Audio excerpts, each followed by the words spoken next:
Students, okay, audio video आ रही है ना आप लोगों को? Yes sir. सुनाई दे रही है ना मेरी आवाज सबको? Yes sir. Yes sir. तो चलो आगे बढ़ते हैं स्ट्रक्चर ऑफ एटम का लेक्चर नंबर 10 के साथ। लास्ट क्लास में हम लोगों ने तीन ही क्वांटम नंबर के बारे में डिस्कशन किया था, ओके। और आज चौथा क्वांटम नंबर को हम लोग डिटेल्स में देखेंगे और फिर चीजों को आगे ले चलेंगे, ठीक है? तो लेट्स मूव ऑन। देखिएगा बच्चों, हमारी डिस्कशन लास्ट क्लास में 3 क्वांटम नंबर्स के बारे में हुआ था। तो जल्दी से मुझे बताओगे को ये जो n है इसको हम लोग क्या बोलते हैं? इसका नाम क्या है? कौन सा quantum number? Principal quantum number. Principal quantum number. बच्चों कोई मुझे l क्या होता है बताएगा कि l कौन सी क्वांटम नंबर होती है? एजीमुथल। कहाँ से कहाँ तक वेरी करता है? 0 से 1 से कंटिन्यू। 0 से n-1 तक, ठीक है। डेजिग्नेशन सबसेल मतलब उस सबसेल का क्या नाम आएगा वो हम लोग देखेंगे। ml का वैल्यू कहां से कहां तक वेरी करता है? Magnetic quantum number -L2 -L2 number of orbitals. आप सभी में जितने सारे मैग्नेटिक क्वांटम नंबर का वैल्यू आता उतने सारे ऑर्बिटल होते हैं। अब बालकगण, मैं यदि आपसे बात करूं कि पहला शेल का, तो मुझे बताइएगा पहला शेल के लिए L का वैल्यू क्या क्या होगा? 0 0 टू n-1, n को 1 लिए तो 1 - 1 0, 0 to 0, 0 to 0 is 0, तो L का वैल्यू 0 होगा। और 0 का मतलब कौन सा सबशेल होता है? S याद है ना? S सबशेल मतलब 0 होता है। तो सबशेल का नाम हम लोग क्या लेंगे? 1s। चलिए, मैग्नेटिक क्वांटम नंबर का वैल्यू क्या क्या होगा? -0 से +0 कुछ होता नहीं, 0 ही होगा। एक ही वैल्यू आएगी। तो जब एक ही वैल्यू आएगी तो 1s सबशेल के अंदर में एक ही ऑर्बिटल होगा, ओनली 1 ऑर्बिटल। और एक ऑर्बिटल में कितने सारे इलेक्ट्रॉन? 2 मैं ये वाला आप लोगों को नोट करने बोला था कि ये वाला आपके ये इंपॉर्टेंट चीज है। चलो मैं दूसरा सेल का बात करता हूं। तो दूसरा सेल में L के लिए क्या क्या वैल्यू होगा? 0 1 सही। उनका नाम क्या क्या होगा? कौन कौन सा subshell? 1s and ps 1p 2s 2p। Very good. चलिए 2s के लिए ml का वैल्यू क्या आएगा? मतलब 0 ही आएगा, है ना? और 1 के लिए क्या क्या आ जाएगा? -1 0 +1। क्लियर है ना? ये वाला वैल्यू किस पे डिपेंड कर रही है? इस पे -L2 + L पे, है ना? -1 2 +1। समझ आ गई? चलिए, तो 2s के अंदर में एक ही ऑर्बिटल होगी। 2p के अंदर में कितने ऑर्बिटल होंगे? 3 ऑर्बिटल होंगे। तो बालकगण, इलेक्ट्रॉन कितने रह सकते हैं मिला के? 8 इलेक्ट्रॉन। बहुत अच्छा, ठीक है ना? तो 2p मतलब p सबशेल के अंदर में 3 ऑर्बिटल होते हैं, ओके। चलिए, मानो तीसरी सेल है, तो तीसरा सेल है तो L का वैल्यू क्या क्या होगा? 0 1 2 0 1 2 होना चाहिए ना? 0 to n-1 -1 हो गया, तो 0 1 2। बालक नाम क्या क्या होगा उस सबसेल का? S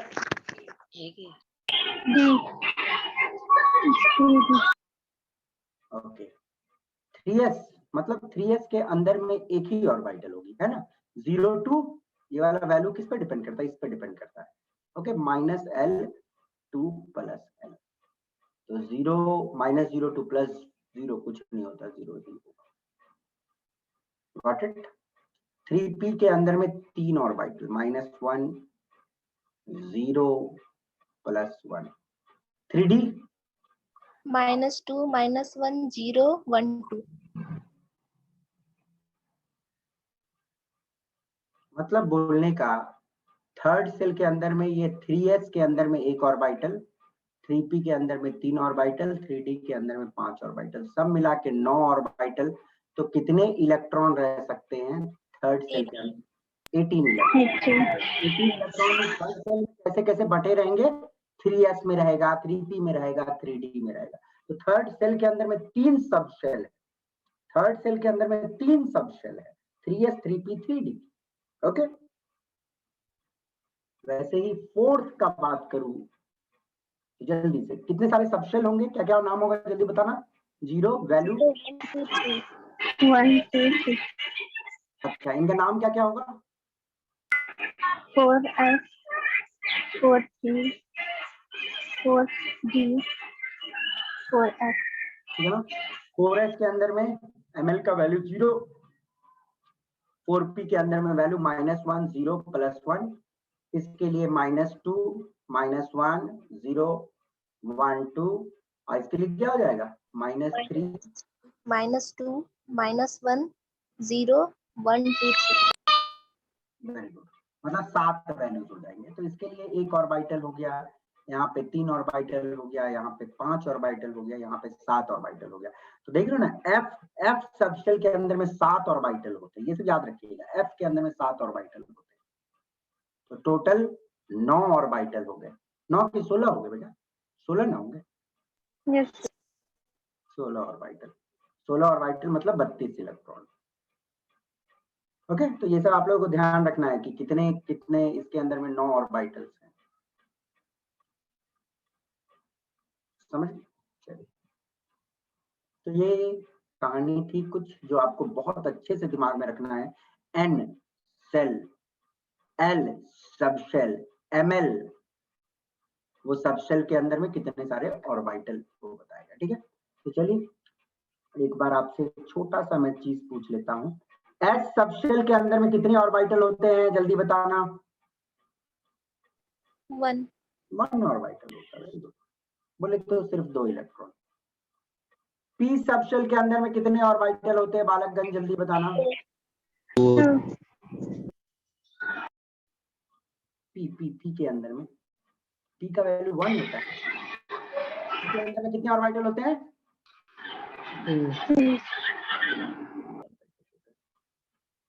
वो 3 ऑर्बिटल के देखो नाम क्या क्या होते हैं, आपको मैंने बताया भी था, px py pz। ओके, और सब मिला के 6 इलेक्ट्रॉन्स, एक ऑर्बिटल में 2 electron. Okay, D subshell, D subshell में कितने सारे ऑर्बिटल होते हैं? sp_d, मतलब देखो इसका l का वैल्यू 0, इसका l का वैल्यू 1, इसका l का वैल्यू 2, इसका l का वैल्यू 3। डी सबशेल के अंदर में कितने ऑर्बिटल होंगे? देखो डी के अंदर में 5 होंगे, ठीक है ना, 5 ऑर्बिटल होंगे। 5 ऑर्बिटल का नाम पता आप जान लो। देखो नाम क्या क्या रहता है बेटा, देखो नाम याद रखना है आपको। कोऑर्डिनेट एक्सेस होते हैं ना, x y y z x z, तो वैसे ही d x y d y z d x z, ठीक है ना, 3 प्लेन।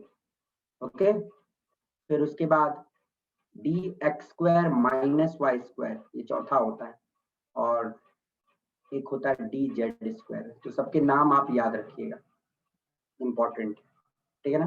तो टोटल कितने इलेक्ट्रॉन रह सकते हैं? 10 इलेक्ट्रॉन रह सकते हैं। ओके, और एफ के अंदर में 7 ऑर्बिटल्स होते हैं। ओके, देखिए ना, क्योंकि एफ का कितना वैल्यू आता है? 7 वैल्यू आता है, 3 होता है ना एफ के लिए, तो -3 से +3, 7 को हो गया वैल्यू। 7 ऑर्बिटल के नाम आपको जानने की जरूरत नहीं है, वो बहुत कॉम्प्लिकेटेड नाम है, बस आपको जान लो कि 7 ऑर्बिटल के अंदर में 14 इलेक्ट्रॉन रहेंगे। तो ये कहानी आपकी क्लियर हो गई होगी। एन का मतलब प्रिंसिपल क्वांटम नंबर, उसके अंदर में एल जो बता रहा है शेल के अंदर में सब शेल और सब शेल के अंदर में ऑर्बिटल, ये मैग्नेटिक क्वांटम नंबर से पता चलता है, जिसको सिर्फ एम भी कभी का लिखा जाता है या एम ऐसे करके एल लिखा जाता है। ठीक है, चलिए, तो 3 क्वांटम नंबर हम लोगों ने पढ़ा। ये 3 क्वांटम नंबर आए आपके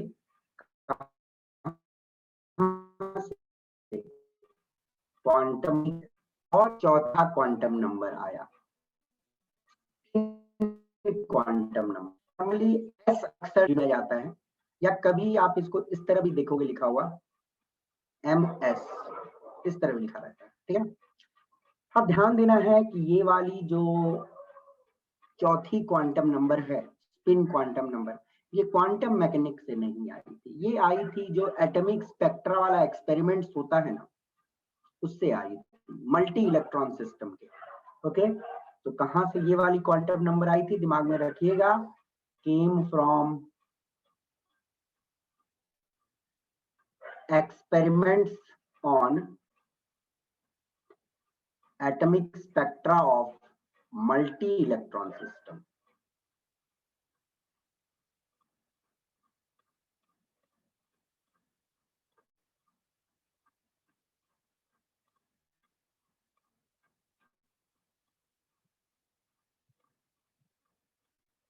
Got it?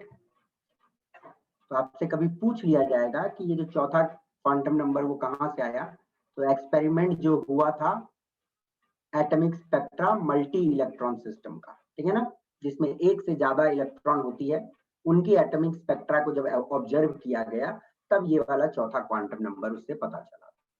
ओके, और ये वाला कौन प्रपोज किया था, उनका नाम पूछ लिया जाता है कभी कल, माइट भी नीट का एग्जामिनेशन में ये सब पूछता है। उन साइंटिस्ट का नाम था गाउडस्मिट एंड उलेनबेक। ये 2 साइंटिस्ट ने प्रपोज किया था इसे, ठीक है ना, प्रपोज बाय गाउडस्मिट एंड उलेनबेक ने चौथे क्वांटम नंबर के बारे में बताया था। देखो, चौथे क्वांटम नंबर में हमें क्या पता चला था कि इलेक्ट्रॉन का मोशन को हम लोग इतना नॉर्मल समझते हैं ना कि न्यूक्लियस के चारों ओर वो रिवॉल्व कर रही होगी, हम लोग यही समझते हैं। बट ये जान लो, इलेक्ट्रॉन की मोशन इतनी सिंपल मोशन नहीं है, इलेक्ट्रॉन की मोशन बहुत कॉम्प्लिकेटेड मोशन है।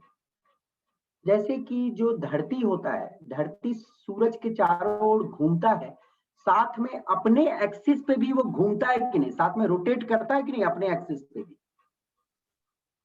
ओके, इस प्रकार इलेक्ट्रॉन न्यूक्लियस के चारों ओर तो घूम ही रहा, रिवॉल्व कर ही रहा है, साथ में इसके पास रोटेटरी मोशन भी है, मतलब वो इतनी को इलेक्ट्रॉन वो भी घूमता है, वो भी अपने भी रोटेट कर रहा है, और रोटेशन भी 2 तरीके से करता है, कभी क्लॉकवाइज घूमेगा, मतलब ये इलेक्ट्रॉन है, ये अपने एक्सिस पे क्लॉकवाइज घूम सकता है, अपने एक्सिस पे एंटी क्लॉकवाइज घूम सकता है।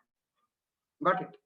जब क्लॉकवाइज घूमेगा तो हम उसके स्पिन के वैल्यू को देते हैं +½ और एंटी क्लॉकवाइज यदि घूमेगा तो उसके स्पिन के वैल्यू को हम मानते हैं -½ ओके, और उसको यदि शो करना है कि यदि कोई इलेक्ट्रॉन क्लॉकवाइज घूम रहा है तो उसको हम अपवर्ड एरो से दिखाते हैं, कोई एंटी क्लॉकवाइज इलेक्ट्रॉन घूम रहा है तो हम उसको डाउनवर्ड एरो से दिखाते हैं। Got it? ये दिमाग में रखिएगा, clockwise spin +½ upward arrow, anti clockwise spin -½ downward arrow. Okay, अब एक इंपॉर्टेंट इंफॉर्मेशन मुझे बताना बेटा कि एक ऑर्बिटल में, मान लो कि ये वाला एक ऑर्बिटल है, तो एक ऑर्बिटल में कितने इलेक्ट्रॉन रह सकते हैं, आपको बताया हमने पहले, एक ऑर्बिटल में मैक्सिमम कितने इलेक्ट्रॉन रह सकते हैं? 2 मैक्सिमम 2 इलेक्ट्रॉन रह सकते हैं एक ऑर्बिटल में। मान लो एक डब्बा जैसा मैं दिखा रहा हूँ एक ऑर्बिटल को, तो एक ऑर्बिटल में 2 इलेक्ट्रॉन रह सकते हैं, ये ध्यान दीजिएगा।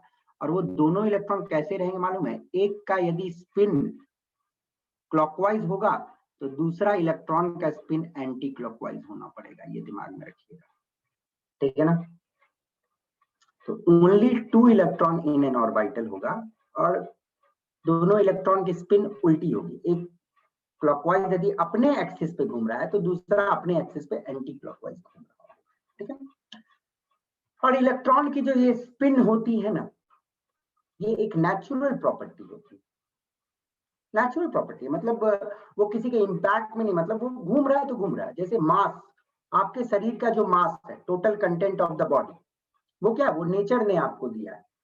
ठीक उसी प्रकार स्पिन जो है वो नेचर से मिला है इलेक्ट्रॉन को, और कोई इलेक्ट्रॉन क्लॉकवाइज स्पिन में घूमता है तो कोई इलेक्ट्रॉन एंटी क्लॉकवाइज घूम रहा है, ठीक है ना। तो इलेक्ट्रॉन की मोशन बहुत कॉम्प्लिकेटेड है और स्पिन क्वांटम नंबर खुद में बहुत कॉम्प्लिकेटेड है, बट जितना मैंने बताया उतना ही आपके लिए फिलहाल काफी, ठीक है ना।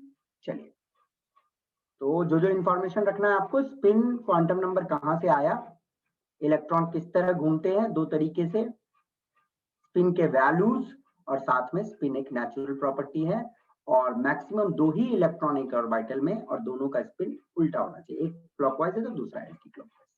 क्लियर? तो ये 4 क्वांटम नंबर का इंफॉर्मेशन है आपके पास। चलिए, एक क्वेश्चन आपके सामने है, बहुत सिंपल क्वेश्चन है, इसका आंसर फटाफट दे दो मुझे, फटाफट, तुरंत। और कुछ बच्चे लेट ज्वाइन करते हैं तो मेरा उनसे हाथ जोड़ के निवेदन है कि बेटा प्लीज अपने भविष्य से मत खेलो। यदि आप 5 मिनट लेट आते हो तो लेक्चर कहां से कहां चली जाती। तो नेक्स्ट क्लास से बच्चों जो भी लेट आए हो, क्या लेट आओगे कि नहीं आओगे? स्टूडेंट्स, आई रिक्वेस्ट यू, देखो एज अ टीचर मैं रिक्वेस्ट कर रहा हूं, क्योंकि बहुत जरूरी है यार। आईआईटी या मेडिकल का तैयारी कोई खेल नहीं, इसमें आपकी सिंसियरिटी ही आपको आगे ले जाएगी। तो please, okay, I want my students to be successful, तो प्लीज टाइमली रहना आप लोग, ओके। चलिए, इसका आंसर बताओ ना जल्दी से, इतना आसान क्वेश्चन तो है। What is the total number of orbital associated with the principal quantum number n equal to 3?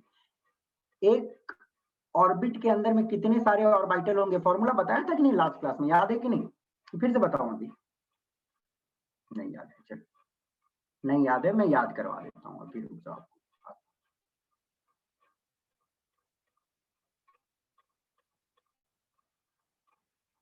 Maximum number of orbital in n orbit, याद आया? ओके, तो क्या होगा आंसर बच्चों? 9. 9, ठीक है ना। तो नंबर ऑफ ऑर्बिटल्स देखो, जैसे भूलना नहीं है बेटा, ठीक है ना। Number of orbitals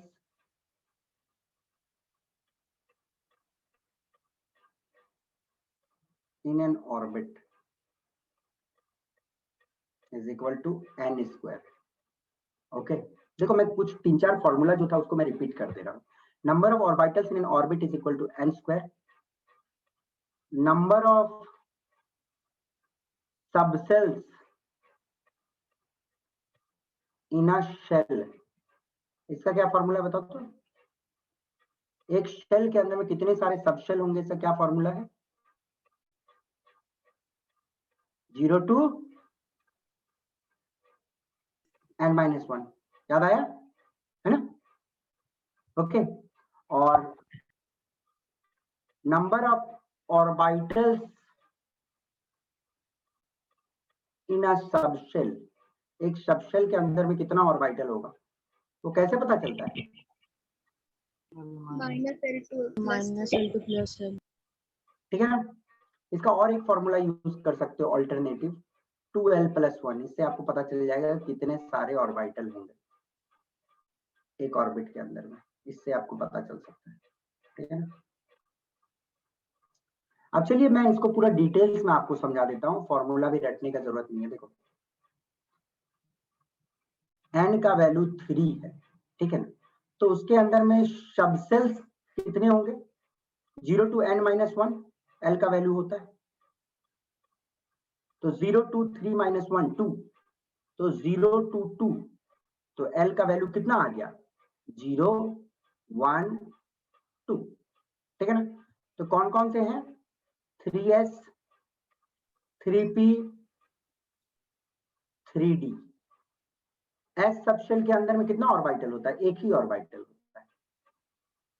okay, P subshell के अंदर में कितना ऑर्बिटल होता है? 3 और डी सबशेल के अंदर में कितना होता है? 5 तो फॉर्मूला तो अपनी जगह है, बट आपको ऐसे भी पता चल गया। Got it? चलो, ये तो आप बता सकते हो। Using SPDF notation describe the orbital with the following quantum number. Orbital की नाम आपको बतानी है, बताइए। SPDF नोटेशन से ऑर्बिटल का नाम, अरे जल्दी बता। L इक्वल टू 0 होता है S, 2p yes. L equal to 0 होता है S, L इक्वल टू 1 होता है P, L इक्वल टू 2 होता है D, और L इक्वल टू 3 होता है F। 2p, इसका क्या नाम होगा सेकंड वाला का? 4s बहुत अच्छे। थर्ड वाले का? 5f बहुत अच्छा। Next? 3d okay, next question. Which of the following set of quantum number are correct? अच्छी क्वेश्चन, बेटा दिमाग लगाओ। मैं 1 मिनट टाइम दिया, चलो आपको 1 मिनट टाइम आपके पास है, जल्दी से आंसर दो मुझे। मैं नहीं दूंगा जवाब, आप जब तक आंसर नहीं दोगे मैं आगे नहीं बढ़ूंगा आज। Which of the following set of quantum number are correct? कौन कौन करेक्ट है पहले आपको बताना। ओके, जो फॉर्मूला बताया था स्ट्रिक्टली उसी पे ही कहानी चलेगी। क्या पहला वाला करेक्ट है? no no sir, no sir. क्यों करेक्ट नहीं है? देखो, n का और l का वैल्यू कभी बराबर नहीं आ सकता है मैग्नीट्यूड में। 0 to n minus 1 होता है, तो 1 minus 1 0, तो l का वैल्यू और n का वैल्यू सेम कैसे आएगा? कभी नहीं हो सकता। और ml का वैल्यू n से बड़ा कभी नहीं हो सकता है। ml का वैल्यू होता है -l to +l, तो n से तो छोटा ही रहेगा। दूसरा वाला क्या सही है? हाँ, दूसरा सही है बेटा। देखो, n का वैल्यू 2 है, तो l का वैल्यू होता है 0 to 2 minus 1, तो 0 to 2 minus 1 मतलब 0 to 1, मतलब 0 और 1 हो सकता है ये वैल्यू। ओके, और ml का वैल्यू -1 से +1, तो राइट तो है, कोई दिक्कत नहीं, बी इज राइट। थर्ड वाला देखते हैं। 3 l का वैल्यू 1 कम है, चलेगा। ml का वैल्यू +2 से -2 होता है, ये भी राइट है। थर्ड वाला राइट है क्या? no sir L का वैल्यू n से बड़ा कैसे हो सकता है ना? 0 to n minus 1 होता है। चलिए, इन सब का एक्सप्लेनेशन दे दिए। ये इसका आंसर तो हाउ मेनी ऑर्बिटल्स अभी दिए आप लोग? 9। इसका कितना होगा? 16 इसका 4 है। अरे 4 से क्या मतलब है? F के अंदर में 7 ऑर्बिटल होती है। 5D, D के अंदर में 9 5D नहीं, मैं so D 5 D के अंदर में 5 ही ना ऑर्बिटल होगी बेटा। ओके, अभी मैं दिखा दे रहा हूँ, कंफ्यूज नहीं होने का। देखो, ये चार्ट मैं इसलिए रिपीट करके आप लोगों को बताया हूँ। देखो, डी का मतलब क्या होता है? एल का वैल्यू हो गया 2, तो कहां से कहां? -2 से +2, तो -2 से +2 कितना है? 1 2 3 4 5। एफ मतलब 3, तो 3 का कहां? -3 से 3 7। समझ आ गई ना? कोई दिक्कत? चलिए,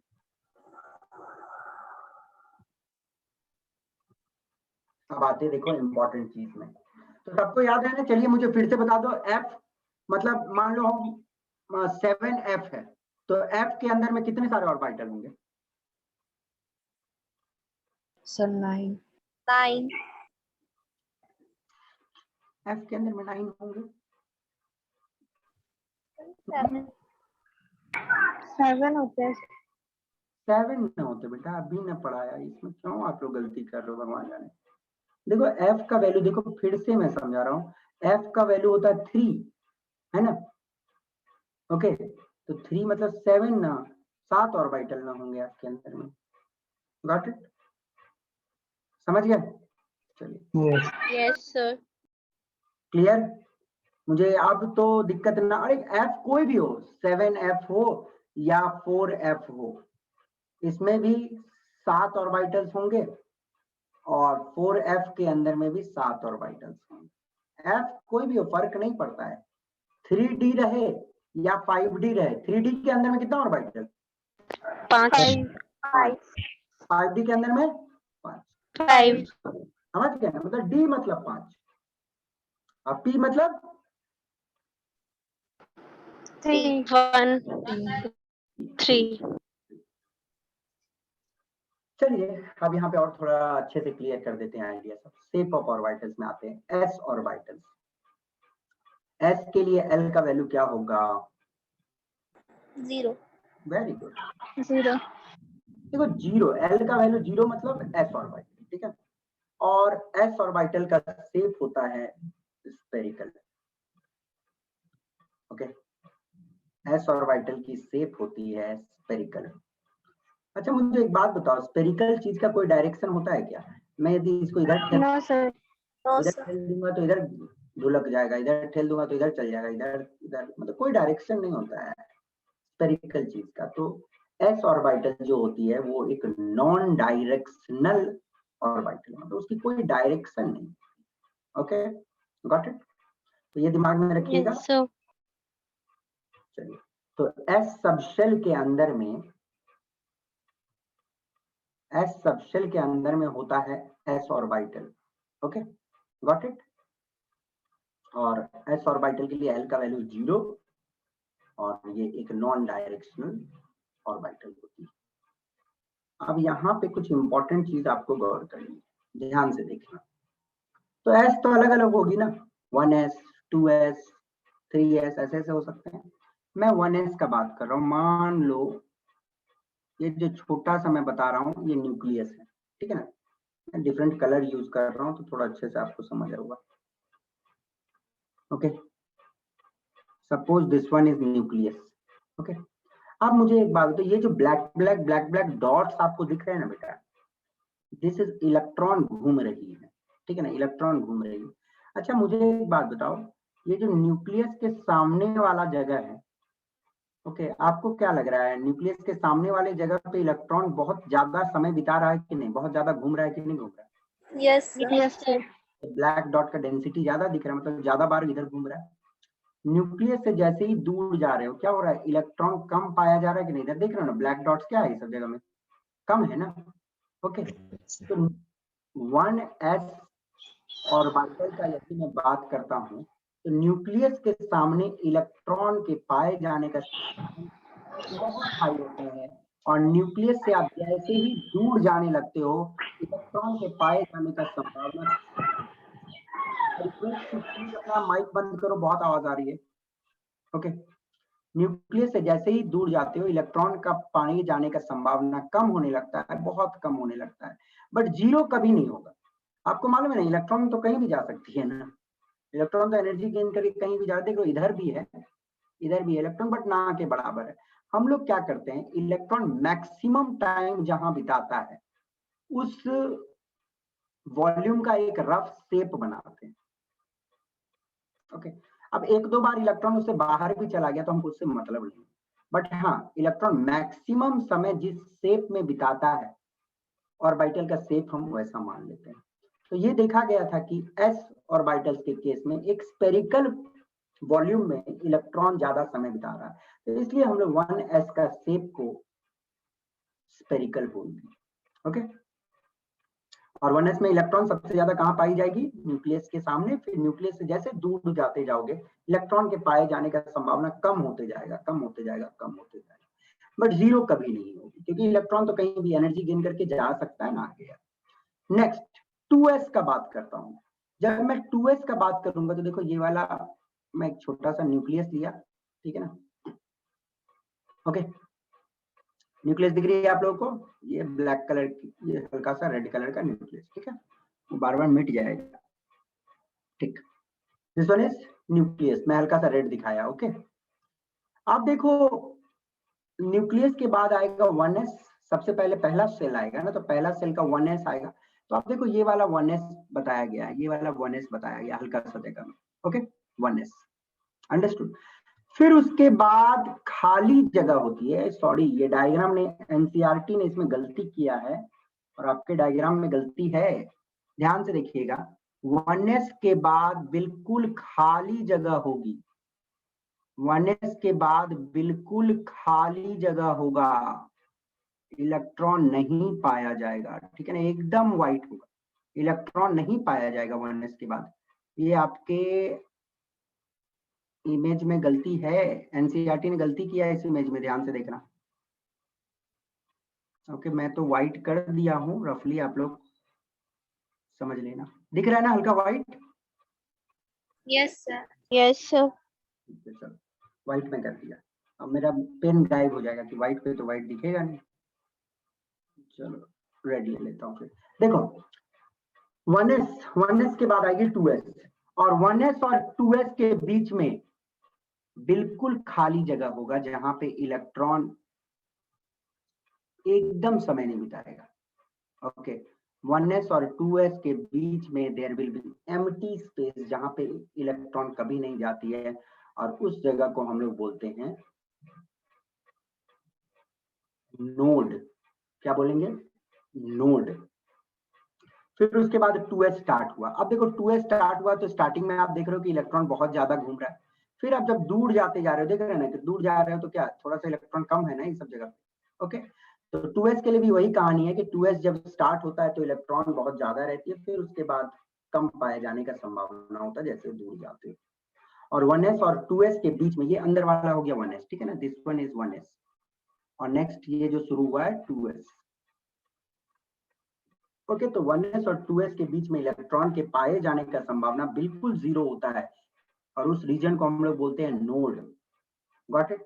अब ये देखो 1s, अब 1s और 2s का यदि साइज कंपेयर करोगे तो 1s काफी छोटी होती है बेटे, आप इतना ही मान लो, काफी मतलब यदि कंपेयर करोगे तो 1s को आप इतना मान लो तो 2s आपका लगभग इससे भी इतना बड़ा होगा, मतलब 1s 2s के सामने काफी छोटा होता है, ये दिमाग में रखना, ठीक है ना, ओके। चलिए अच्छा नोड के बारे में थोड़ा डिस्कस करवा देता हूं। नोड किसको बोलता है? Region of zero electron probability, मतलब जहां पे इलेक्ट्रॉन के पाए जाने का संभावना शून्य है, बिल्कुल नहीं इलेक्ट्रॉन वहां मिलेगा, ठीक है ना। नोड्स दो टाइप की होती है, एक रेडियल नोड, दूसरा angular node.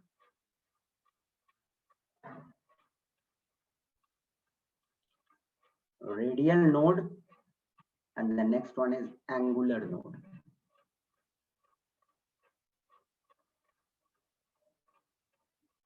Okay. Radial node का फॉर्मूला जो होता है कि कितने सारे रेडियल नोड होंगे, the formula is n minus l minus 1, ठीक है ना। एंगुलर नोड कितने सारे होंगे उसका फॉर्मूला होता है equal to azimuthal quantum number, मतलब l का जो वैल्यू होगा उतने ही सारे एंगुलर नोड होंगे। अब एक्चुअली मैं जरा बता दूं आपको रेडियल नोड और एंगुलर नोड में क्या फर्क होता है। रेडियल नोड का मतलब होता है चारों ओर, जैसे कि आप ये देख रहे हो, सॉरी फिर से आ गया वो वाला, चलिए आप लोग समझ लेना। पर रेडियल नोड का मतलब होता है चारों ओर। आप देखो 1s है ना, 1s का ये न्यूक्लियस हो गया, अब चारों ओर इधर भी इलेक्ट्रॉन नहीं है, इधर भी नहीं है, इधर भी नहीं है, इधर भी नहीं है, इधर भी नहीं, इधर भी नहीं, इधर भी नहीं, ओके। रेडियल नोड मतलब मतलब चारों ओर, मतलब एक पॉइंट से आप जा रहे हो ना चारों ओर, ओके गॉट इट, उसको बोलते हैं हम रेडियल नोड। जैसे जिसको मैं न्यूक्लियस माना यदि, तो इसके चारों ओर इलेक्ट्रॉन के पाए जाने का संभावना ना के बराबर है, तो रेडियल नोड एक पॉइंट से चारों ओर पाई जाती है। वही एंगुलर नोड किसी एंगल पे रहती है, जैसे मान लो कि इधर ही इलेक्ट्रॉन पाई नहीं जाएगी, ओके इस ये सब जगह में पाया जाएगा, अंडरस्टूड। तो एंगुलर नोड एक पर्टिकुलर डायरेक्शन में होती है, रेडियल नोड चारों तरफ रहेगा, स्फेरिकल रहेगा, ठीक है। चलिए अब कितने सारे रेडियल नोड होंगे बाबा, स्टूडेंट्स 1 मिनट प्लीज वेट करना, क्योंकि बहुत जोर से तूफान और बारिश आ रही है। I have to close the doors. 1 minute रुकना please.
Okay, I am back. आप लोगों की तरफ मौसम का क्या मिजाज है? सर बारिश होने वाली है। इधर तो इतना जोर से आंधी तूफान आने लगा, तो मेरी सारे दरवाजे स्टूडियो की खुली हुई, अब उसे तो बंद करना पड़ेगा ना। चलिए स्टार्ट करें, आगे बढ़ते हैं। तो रेडियल नोड और एंगुलर नोड 2 टाइप के नोड्स होते हैं। ओके, अब यदि मैं बात करूं 1s का, आपसे पूछ लिया जाएगा एग्जाम में, ठीक है। 1s पूछेगा कि 1s के लिए कितने सारे रेडियल नोड्स होंगे, ये बताइए। 1s के लिए कितने सारे रेडियल नोड्स होंगे? 1s, अरे n का वैल्यू क्या है? ये होता है n का वैल्यू, और s के लिए l का वैल्यू 0 होता है। तो n minus l minus 1 formula में डालेंगे। 1 l का वैल्यू s के लिए 0 होता है, माइनस 1, तो कितनी हो गई? 0। तो 1s के लिए कोई रेडियल नोड नहीं होगा, 0। ओके, आप देख रहे हो वो जो इमेज मैंने दिखाया था, 1s कोई रेडियल नोड है। 1s के बाद तो इलेक्ट्रॉन पाया जा रहा है एकदम, है कि नहीं? वही 2s के लिए कितने सारे रेडियल नोड होंगे? 2s के लिए 1 के लिए 0, 1 होगी रेडियल नोड, एक रेडियल नोड होगा। आपने देखा है ना, देखो 1s, ये वाला 1s था यहाँ तक, फिर जब 2s स्टार्ट हुआ तो 1s और 2s के बीच में एकदम खाली जगह होती है, ये वाला पूरा खाली जगह होता है जहाँ पे इलेक्ट्रॉन बिल्कुल नहीं पाया जाता है। Okay, got it. तो एक 3s के लिए 2 ठीक है ना। एंगुलर नोड 1s के लिए एंगुलर नोड कितने होंगे? 0 0, तो 0 होगी। मतलब कोई भी s रहे, 1s रहे, 2s रहे, 3s रहे, 100s रहे, कोई फर्क नहीं पड़ता, एंगुलर नोड 0 रहेगी, क्योंकि ये होगा। p, आप मुझे बताना p के लिए l का वैल्यू कितना होता है? 1। कोई भी p रहे, 2p, 3p, 5p, 10p, कोई फर्क नहीं पड़ता है, बट एंगुलर नोड एक रहेगी। ओके, वैसे d के लिए 2 और f के लिए 3, समझ गए? यस। अब ये वाला जो डायग्राम मैं बताने वाला हूँ ये काफी इंपॉर्टेंट डायग्राम है और ये वाला डायग्राम भी आपके एनसीईआरटी में गलत बनाया हुआ है। ओके, तो इस डायग्राम को मैं सही बना रहा हूँ, जरा एनसीईआरटी में इसको करेक्ट कर लेना। गलत नहीं मैं बोलूंगा, प्रिंटिंग मिस्टेक। और वो ऑर्बिटल वाला भी सही कर लेना, 1s और 2s के बीच में बिल्कुल इलेक्ट्रॉन नहीं है। ये मैं एक ग्राफ बनाने वाला हूँ, psi versus r, that is distance from the nucleus. R हो गई डिस्टेंस फ्रॉम न्यूक्लियस।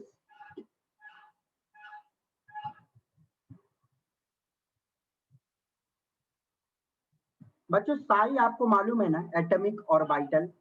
ओके, मतलब इलेक्ट्रॉन जिस एरिया में रहता है। ओके, तो यदि हम लोग साई और डिस्टेंस फ्रॉम द न्यूक्लियस, मतलब न्यूक्लियस के सामने है, ये वाला मान लो ये 0 है। ओके, मतलब मान लो न्यूक्लियस, अब न्यूक्लियस के सामने, ये देखो ग्राफ ऐसे स्टार्ट होता है, न्यूक्लियस के सामने,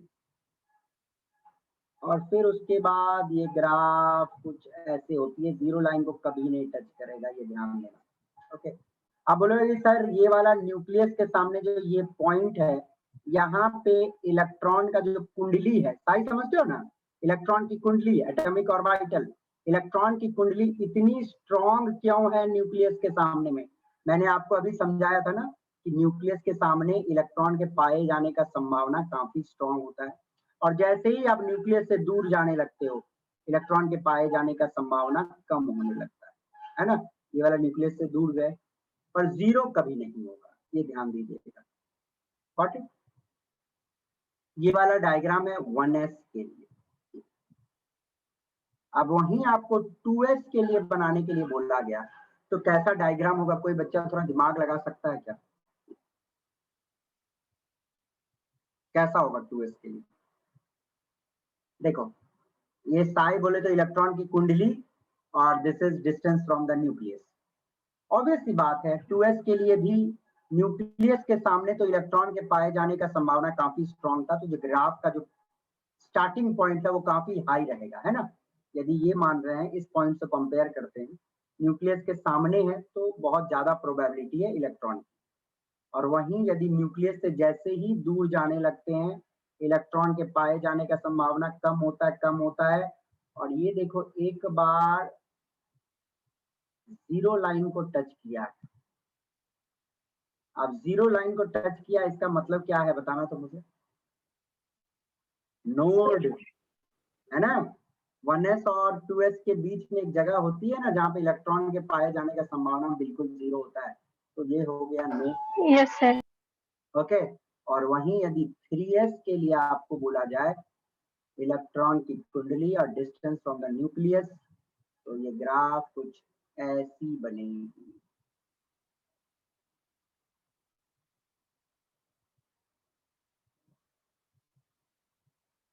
ओके, करेक्ट। तो यहाँ पे आप क्या देख रहे हो, 3s में 2 बार 0 लाइन को टच कर रहा है। क्यों 2 बार 0 लाइन को? सर 2 नोड, 2 नोड होंगे। ओके, 2 नोड होंगे, इसलिए 2 बार 0 लाइन को टच करता है। Okay, 2 node. Got it? अब ये देखिए ना, ये वाला जो बताया था आपको, 3s के लिए 2 नोड होगी, तो 2 बार टच किया 0 लाइन को, क्या दिक्कत? अब कभी आपको बोल देगा ग्राफ साई स्क्वायर का बनाने के लिए, साई स्क्वायर मतलब mod Sai square probability density होती है, याद है ना आप लोगों को? भूल गए? प्रोबेबिलिटी डेंसिटी, यदि आपको बोला साई स्क्वायर की ग्राफ प्लॉट के लिए डिस्टेंस फ्रॉम द न्यूक्लियस के साथ, तो वह के लिए तो साई और साई, तो आप मुझे बताओ, कोई चीज का स्क्वायर करते हो तो क्या वैल्यू नेगेटिव रहेगा? नो। बिल्कुल। तो आपको ये ध्यान देना है कि यदि आपको साई स्क्वायर और आर का ग्राफ प्लॉट करने बोला, तो कुछ नहीं है, बस ये जो नेगेटिव वाला पोर्शन है ना, उसको आपको क्या करना है, ऊपर कर देना है। ओके, ये वाली हो जाएगी Sai square, mod Sai square. आपको मालूम है ना, कोई चीज की स्क्वायर तो हमेशा पॉजिटिव रहेगी, और इसके लिए बनाने के लिए बोल दिया जाए तो आप बस मिरर इमेज कर देना। ओके, अब इसका नहीं, इसको नीचे मत कर देना, ये अपना ऊपर का ऊपर ही रहेगा, ठीक है ना। ये ग्राफ थोड़ा गड़बड़ है।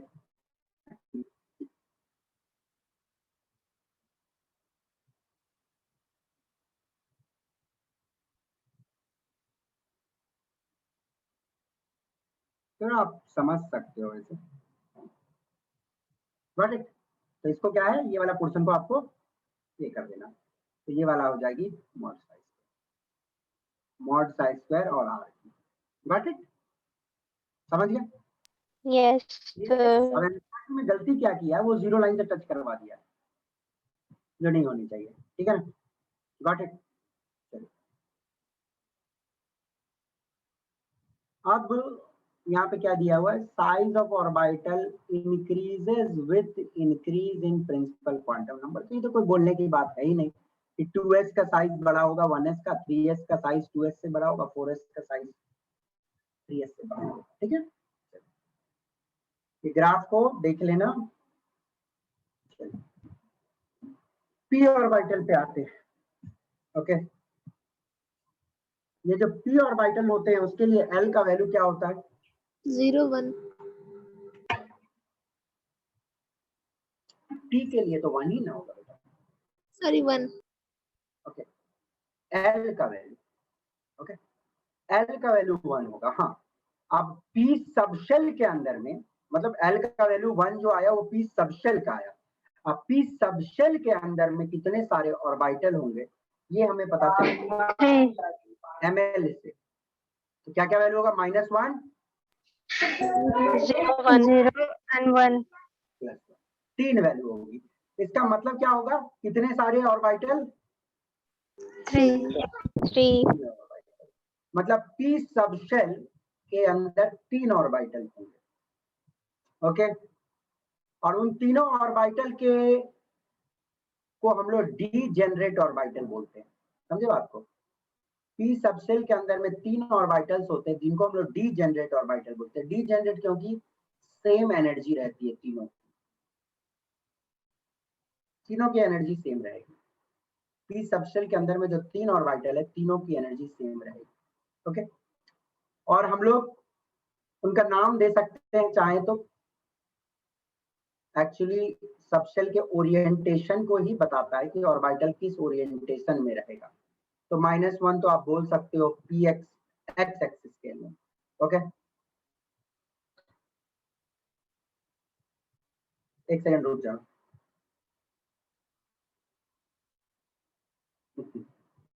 ये वाला हैंग हो गया, चलिए देखो, यदि 0 है तो आप बोल सकते हो p y, okay, y axis के लिए, नहीं तो आप पी जेड बोल सकते हो जेड एक्सिस के लिए, ठीक है, जेड, ओके। इनके शेप डंबल होते हैं, आप डंबल शेप का मतलब समझ ही रहे हो, और ये डायरेक्शनल इन नेचर होते हैं। इसकी डायरेक्शन है ना, ये देखो इधर डायरेक्शन है ना, पर्टिकुलर इधर भी डायरेक्शन, तो इसकी डायरेक्शन इन नेचर होती है। आप शेप से तो समझ ही सकते हो, लास्ट क्लास में ये डायग्राम बताया था। ये देखो न्यूक्लियस, न्यूक्लियस के पास तो मतलब बिल्कुल न्यूक्लियस में तो इलेक्ट्रॉन नहीं जाएगा, फिर न्यूक्लियस के सामने में देख रहे हो ना, इलेक्ट्रॉन बहुत ज्यादा पाया जा रहा है ना, और फिर इस तरह का शेप बनता है डंबल शेप। ये ध्यान देना बच्चों कि ये तो मैं सिंपलिसिटी के लिए इस तरह मोड़ के बना देता हूं, बट यहाँ पे बिल्कुल इलेक्ट्रॉन नहीं पाया जाएगा, दिस इज बिल्कुल नहीं पाया जाएगा, ओके। चलिए, नोडल प्लेन बोला जा रहा है कि किस प्लेन में इलेक्ट्रॉन पाया ही नहीं जाएगा, p x p y p z के लिए, ये क्वेश्चन है आपके लिए। यदि आपके सामने बात की जाएगी P x orbital, okay, P subshell के अंदर में 3 ऑर्बिटल px py pz। यदि मैं px ऑर्बिटल के लिए बात करूंगा तो ध्यान से देखिएगा, x कौन कौन प्लेन में आता है, xy प्लेन में आता है, xz प्लेन में आता है, yz प्लेन में नहीं आता है। तो इसका मतलब क्या है, px ऑर्बिटल जो है ना वो xy प्लेन के अलोंग रहेगा, xz प्लेन के भी अलोंग रहेगा, बट yz प्लेन के अलोंग नहीं रहेगा। इसका मतलब yz प्लेन में इलेक्ट्रॉन नहीं रहेगी यदि px ऑर्बिटल का बात हो रहा है। तो याद रखने का आसान तरीका है, x जिस एक्सिस में नहीं है वहां पे इलेक्ट्रॉन कहां से रहेगा उस ऑर्बिटल पे। py के लिए कौन से एक्सिस में इलेक्ट्रॉन नहीं रहेगी, XZ XZ XZ very good. xy में तो रहेगा ही क्योंकि y है, yz में भी रहेगा, xz में नहीं रहेगा। समझ गए? तो xz is the nodal plane. pz के लिए XY XY XY xy plane nodal plane. ठीक है ना? तो ये याद रखने का तरीका आसान है। तो क्या समझ भी रहे हो? देखो डी ऑर्बिटल, ऑर्बिटल तो आपको मालूम ही है कि कोई मतलब ऐसा बॉक्स वॉक्स नहीं होता है, बस हम लोग इलेक्ट्रॉन जिस तरह से घूम रहा है उस शेप को हम लोग पकड़ के एक शेप बताते हैं। तो डी ऑर्बिटल देखो 5 तरह की होती है, जिनका नाम मैंने आपको बता दिया था, d x y, d y z और डी एक्स जेड। देखो यदि ये वाला एक्स वाई प्लेन है, ओके, तो इलेक्ट्रॉन देख रहे हो ना किस तरह है, एक्सिस के बिटवीन में, एक्सिस के बिटवीन में है कि नहीं, इलेक्ट्रॉन पाए जा रहे हैं ना एक्सिस के बिटवीन में। yes sir वाई जेड रहता तो d y z orbital, x z plane रहता तो d x z orbital. Okay, तो शेप सिंपलिसिटी के लिए आप समझ सकते हो शेप किस तरह है कि नहीं, डबल डंबल है ना, इस तरह आप समझ सकते हो शेप को। ओके, तो ये ध्यान देना कि d x y, d y z और डी एक्स जेड के लिए electrons in between the axis रहती है, मतलब इसको लोब बोलते हैं, मतलब इलेक्ट्रॉन जिस एरिया में घूम रहा है उसको हम लोब बोलते हैं। तो lobes in between axis, okay, यहां लिख देता हूं मैं, लोब्स इन बिटवीन एक्सिस, ये इंपॉर्टेंट है, ठीक है ना। ये तीसरा टाइप का डी ऑर्बिटल है, d x square minus y square, उसका लोब्स अलोंग एक्सिस है ना, एक्सिस के अलोन है, देख रहे हो ना, एक्सिस के अलोन, इधर एक्सिस है उधर ही लोब्स है, इसके एक्सिस के ऊपर ही लोब्स अलोंग एक्सिस। ओके, ये d x square minus y square का। डी जेड स्क्वायर का कहानी थोड़ा अनोखा है, दो बड़े बड़े लोब रहेगी जेड एक्सिस के अलोन, जेड एक्सिस के अलोन देख रहे हो ना, क्या बड़ा बड़ा बड़ा बड़ा लोब है कि नहीं, two big lobes on z axis और एक रिंग रहेगा between and a ring in between. Okay, दो बड़े बड़े लोब्स जेड एक्सिस पे और एक रिंग इन द बिटवीन। याद रखना, टू बिग लोब्स, बिग बड़े बड़े जेड एक्सिस के अलोन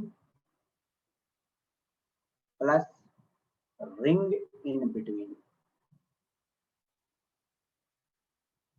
समझ गए, ये डी जेड स्क्वायर का कहानी। चलो डी ऑर्बिटल्स को थोड़ा डिटेल्स में देखते हैं। एल की वैल्यू डी ऑर्बिटल के लिए होगी शून्य, शून्य होगी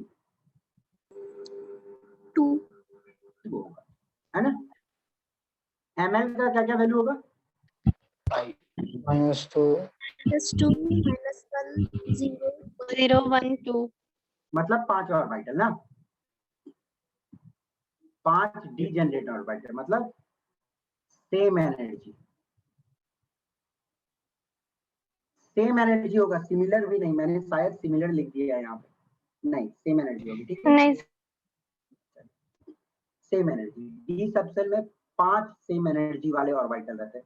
अच्छा, कितने सारे ऑर्बिटल होते हैं उसका ये भी फॉर्मूला चलता है, 2l प्लस 1, जैसे l के जगह में डायरेक्ट लिख दोगे 2 इंटू 2 प्लस 1, तो निकल गया ना, d के अंदर में 5 ऑर्बिटल, l का वैल्यू 1 होता है, मान लो कि p का बात हो रहा है, तो 2 इंटू 1 प्लस 1, तो 3 ऑर्बिटल्स होती है ना p के अंदर में। व्हाट इज d के लिए l का वैल्यू 2 होता है, तो 2l 2 प्लस 1, तो d के लिए 5 हो गया, ये तो अभी बताया आपको, ठीक है ना। f के लिए कितनी हो जाएगी, 2 इंटू 3 6 प्लस 1 7. समझ गया। तो ये भी फॉर्मूला चलता है 2l प्लस 1। ओके, तो ये हो गई डी सबसेल की कहानी, जिसके नाम आपको याद हो गए हैं, d x y, d y z, d x z, d x square minus y square, d z square, ठीक है ना। अब देखो कुछ इस प्रकार मैं आपको जो बता रहा हूँ कहानी, ध्यान से देखो। यदि ये वाला मैं डी सबसेल्स मानता हूँ, तो डी सबसेल के अंदर में 5 डब्बे, बोलने का मतलब 5 ऑर्बिटल्स, ठीक है ना। तो 5 ऑर्बिटल्स हैं, तो 5 ऑर्बिटल में कितने इलेक्ट्रॉन्स रह सकते हैं, 10. 10, ठीक है ना।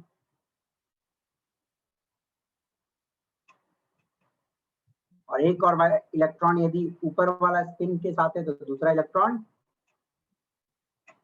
एंटी क्लॉकवाइज स्पिन से रहेगा। बता दिया था ना कि एक ऑर्बिटल में 2 ही इलेक्ट्रॉन, ये वाला एक ऑर्बिटल, इसमें 2 ही इलेक्ट्रॉन, तो एक अपवर्ड स्पिन वाला इलेक्ट्रॉन है, तो एक दूसरा स्पिन वाला electron. Clear, clockwise and anti clockwise. Very T के अंदर में कितने रहेंगे टोटल इलेक्ट्रॉन,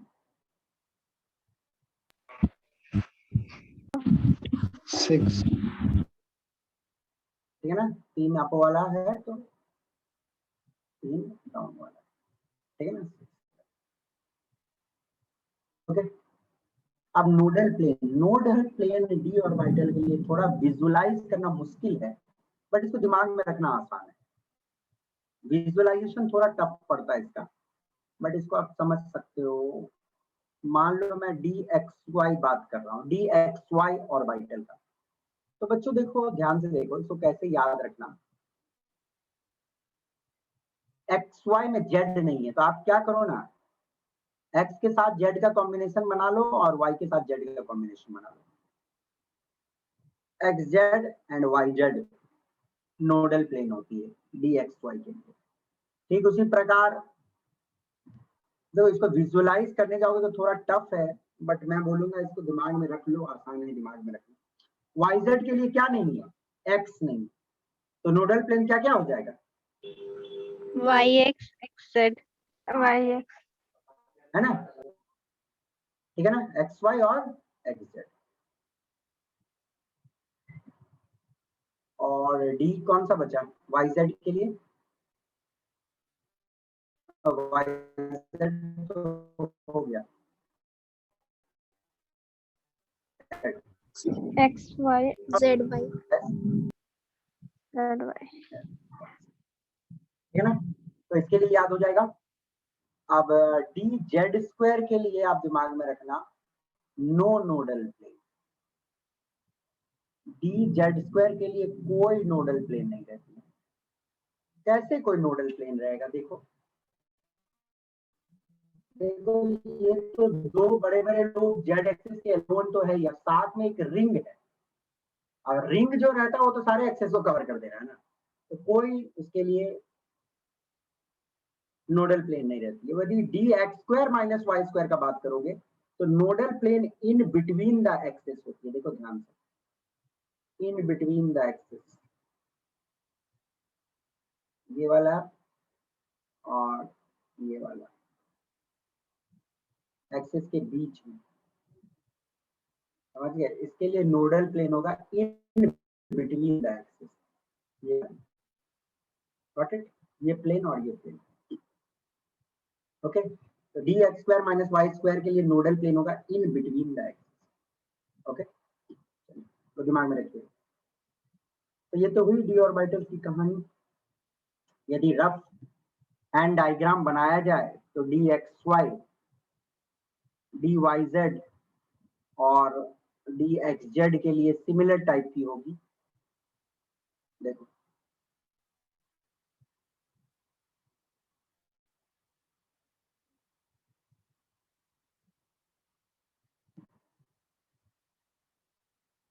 ओके, ये वाला XY होगा तो DXY, YZ होगा तो YZ DXZ। और यदि DX² माइनस Y² की बात करोगे तो लोब्स एलोन एक्सेस होते हैं, है ना।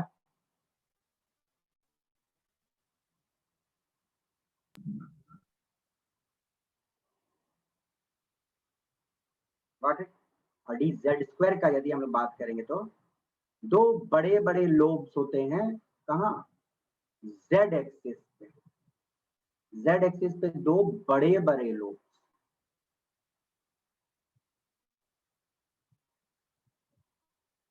और एक रिंग रहेगा बिटवीन में। ओके, ये दिमाग में रखिएगा, ठीक है ना। Two big lobes Z axis के लोब और एक ring in between.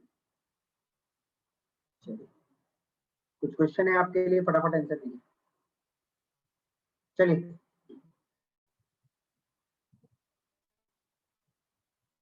which of the following set of quantum number is correct for 4f orbitals? Students, 4f orbital के लिए कौन कौन सही होंगे, जल्दी बताओ।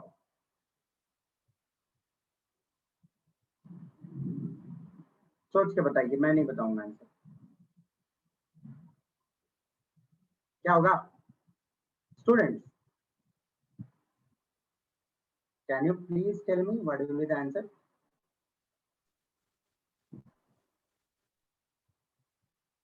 नहीं मालूम?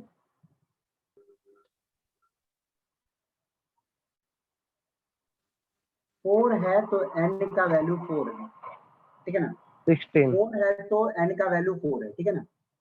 और f क्या होगा, l इक्वल टू 3 ठीक है ना। तो कौन सा आंसर होना चाहिए?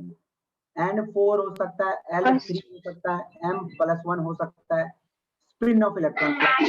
सेकंड वाला क्यों नहीं होगा मुझे बताना तो, सेकंड वाला क्यों नहीं होगा? क्योंकि n और 4 n और m का वैल्यू भी कभी बराबर नहीं हो सकता, वो तो -3 से +3 तक रहता। Got it. और ये तो 3 हो ही नहीं सकता क्योंकि चौथा सेल का ये क्या होगा बताना। Which of the following represent correct set of 4 quantum number for an electron in 4d substation? 4d में क्या होगा स्टूडेंट्स? 4d में तो क्या होगा? Option c. हाँ, option c. Sir option B.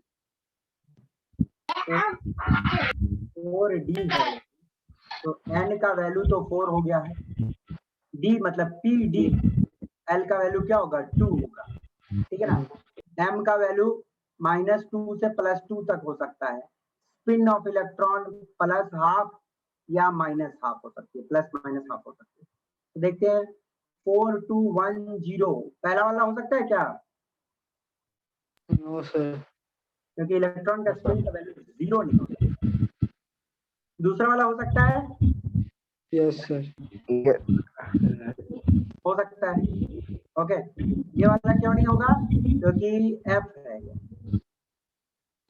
Okay, हम तो बोले। Yes, very good, very good, thank you. चलिए, ये एक अच्छा क्वेश्चन है। For azimuthal quantum number l equal to 3 the maximum number of electron will B.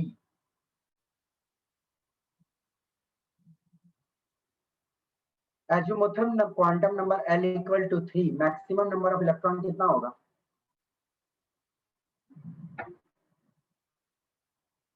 बच्चा आसान है। l इक्वल टू 0 मतलब s की बात होती है, s orbital. l equal to 1 मतलब p वाले सबशेल की बात होती है, 2 मतलब d वाले की बात होती है, 3 मतलब f सबशेल की बात होती है। तो f सबशेल के अंदर में कितने ऑर्बिटल्स होते हैं? 7 ऑर्बिटल्स। बालक 7 ऑर्बिटल्स होते हैं तो इलेक्ट्रॉन कितने रहेंगे? 14. 14. समझ आ गया आप लोगों को? आंसर दो इसका, मैं नहीं दूंगा answer. Which of the following set of quantum number are not possible. देखो ये सारे क्वेश्चंस मैंने मेंस और में आए हुए क्वेश्चन है आपके मेडिकल और एंट्रेंस एग्जाम में, तो अब अभी एकदम फटाक से नहीं बनेगा आप लोग, तो थोड़ा सा थ्योरी और पढ़ोगे तब बनेगी, और बढ़ाना नहीं। अब बनने लगे तो सब एक के बार बनने लगता है। Which set of quantum number are possible, कौन सा set of quantum number possible होगा, बोल के बताना जल्दी से।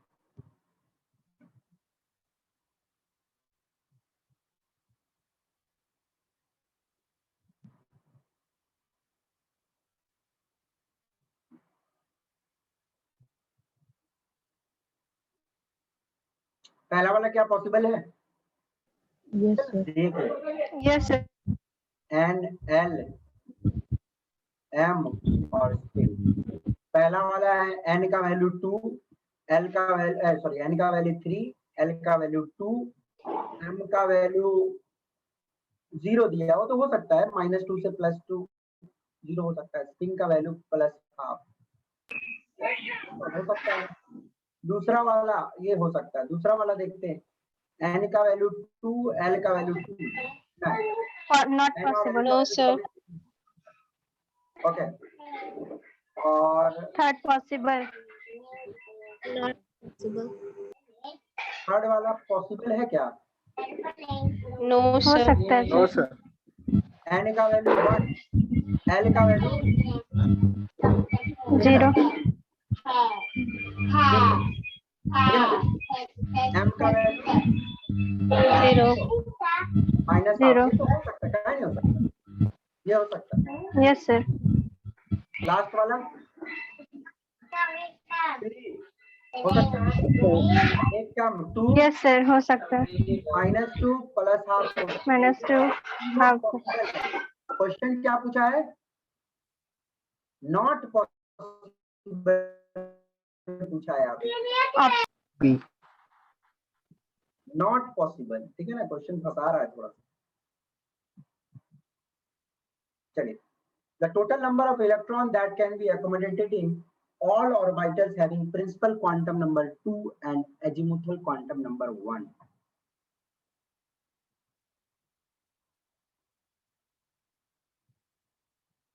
Two electron. पक्का Yes, sir. सोच लीजिए।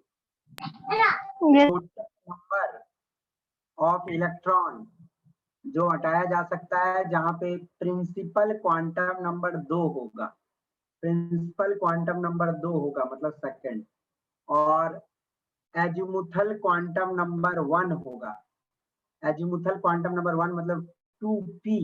तो 2p सबसेल में कितने सारे ऑर्बिटल्स होते हैं? Sir, C. 3. 3. 3 ऑर्बिटल होते हैं ना, 6 electron. Which of the following is not permissible arrangement for electron in an atom? कौन परमिसिबल नहीं है? रीजन दीजिएगा मुझे इसका।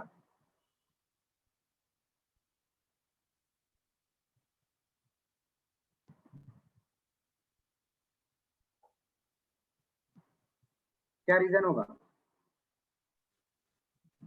Which of the following not permissible? First. A and D. A and D, चलिए देखते हैं। N, L, M और spin.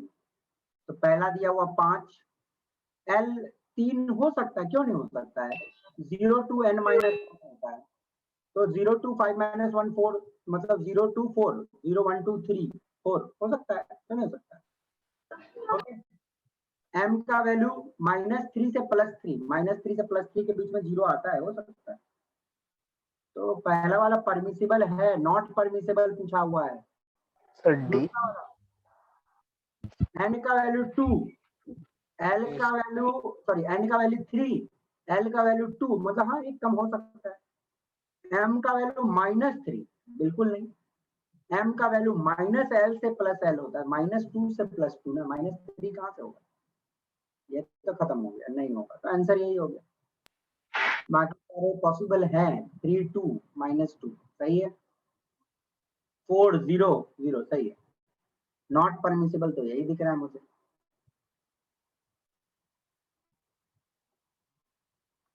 What is the correct orbital designation of an electron with the quantum number n equal to 4, L equal to 3, m equal to -half, s equal to half?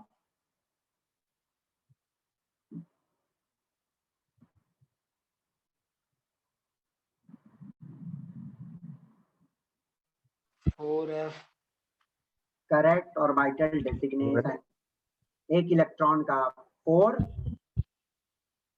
f pdf है ना, pdf 1 2 3 s0 तो 4f है। ये तो अभी आज करवाना नहीं है इसको, और कुछ क्वेश्चन में करवा देता हूँ।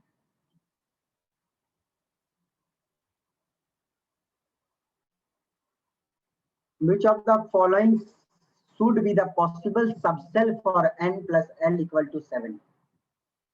n plus l मिला के 7,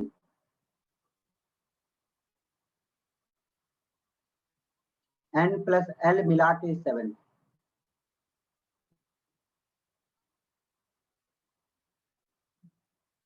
क्या होगा?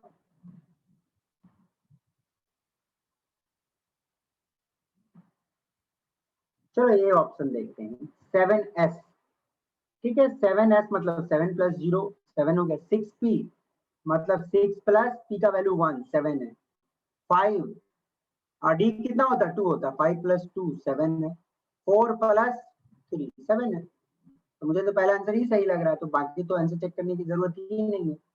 ओके, इसमें देख लो तो 7 है, 5 और 1 6 नहीं हो, ये 7 कभी कभी होता है, मल्टीपल चॉइस भी रहते हैं, तो 7 और 7 और 5 और 2 7 और ये 6 2 8 हो गया, ये तो नहीं होगा। 4 ये तो बिल्कुल नहीं होगा, ठीक है ना, समझ आ गई? चलिए, this is a very good question, इसमें आप दिमाग लगाओ थोड़ा सा, देखते हैं कौन इसको बताता है।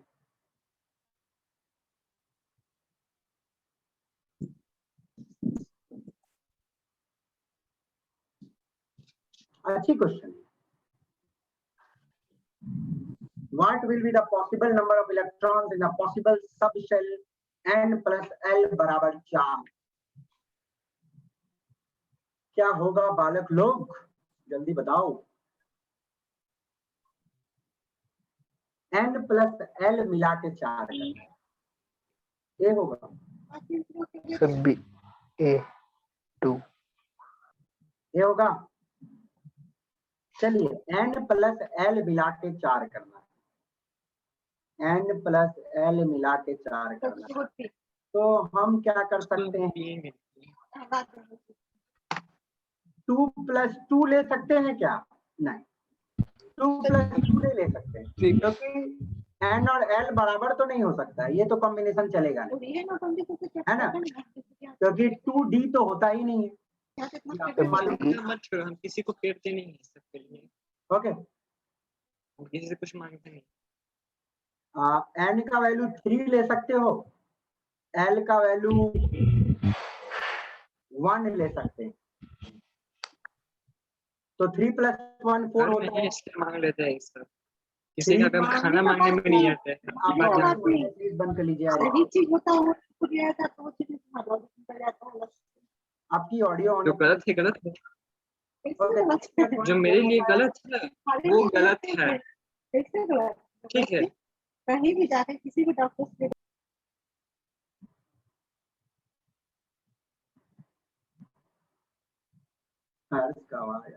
ठीक है, 3 + 1 हो गया 4, ओके, तो मतलब 3p, ओके, और किस तरीके से 4 हो सकता है, 4 + 0, ओके, 4 + 0 मतलब 4 होता है, 4 तो देखो कॉम्बिनेशन क्या क्या बैठ सकता है, 2d तो नहीं होगा, 3p हो सकता है, 4s हो सकता है, 3p में मैक्सिमम कितने इलेक्ट्रॉन आ सकते हैं? 3px, 3py, 3pz, 3 ऑर्बिटल से 4s एक ही ऑर्बिटल होगा, 4s में 2 इलेक्ट्रॉन आएगी और इसके लिए तो 8 इलेक्ट्रॉन।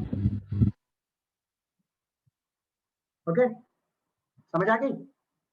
Yes sir. चलो ठीक है, फिलहाल आज के लिए इतना ही रहने देते हैं।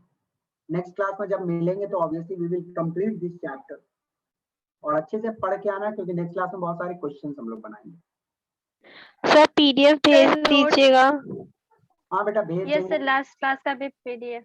Yes sir. Okay, extremely sorry, शायद लास्ट क्लास का वीडियो भी नहीं मिला है ना आप लोग को? यस सर, नहीं नो मिला। सर। मैं यस सर नहीं। ओके वीडियो अपलोड करवाता हूँ और पीडीएफ भी भेज देता हूँ। Okay, thank you, bye bye. मैं एक काम करूंगा बेटा, आज रात 9-10 बजे तक मैं मिलूंगा, ठीक है? ठीक है सर। ओके सर, ठीक है sir. Thank you. Thank you sir. Thank you sir. Thank you, sir.